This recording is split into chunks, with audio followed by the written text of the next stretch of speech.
Hello guys, gagawa tayo today ng meatballs. Papakita ko sa inyo kung paano kami magawa at itong ingredients na to susulat ko para sa inyo ha. Yan, ganito. Yan. Meatballs ng Cyprus.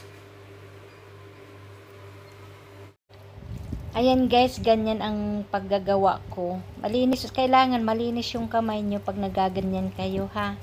Para ang bakterya hindi pumunta sa ate. Sa bagay, piprito din naman yan at saka kami din lang naman kakain ni Lola.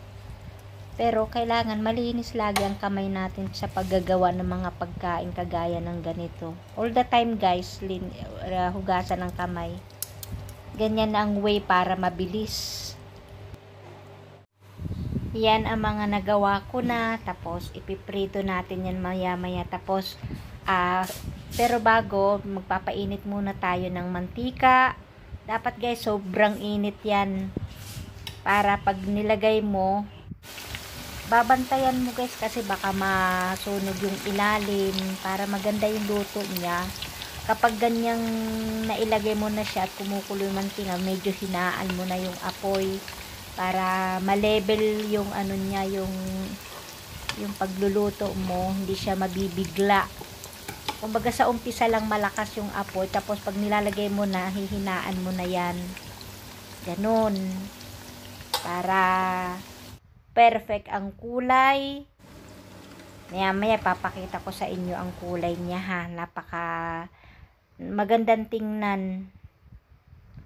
At masarap kumain kapag gusto mo ang kulay ng iyong niluto. At alam nyo guys, ang dami kong niluto dyan. Dalawa lang naman kaming kakain kasi itong alaga ko kapag nagluluto, akala mo 5 tao kami dito. Dalawa lang naman kaming kakain ng aking ginawa.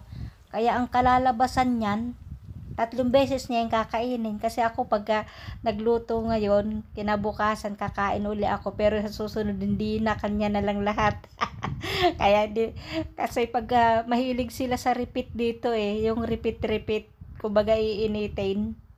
Gusto ko sanang mamigay sa kapitbahay kasi binibilang yan ng alaga ko, kaya wag na lang. Ayan yung first batch ng aking piniprito. Ito yung second batch, standby sila.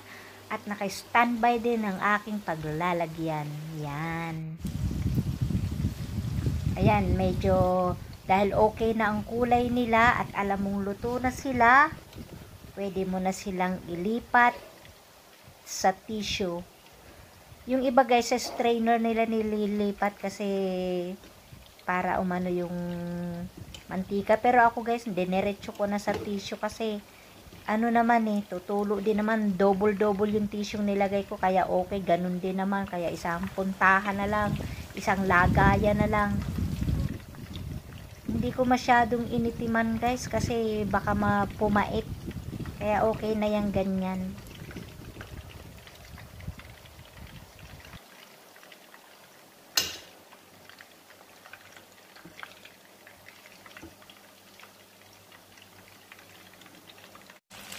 Ayan guys, so umpisahan na natin ang ating second batch. Pinagsama-sama ko na guys lahat dyan, pinuno ko na yung kawali para sabay-sabay silang maluluto kasi kasya naman Kasi kung limbawa nilagay ko lang dyan is 5 piraso o 6, sayang naman yung time, sayang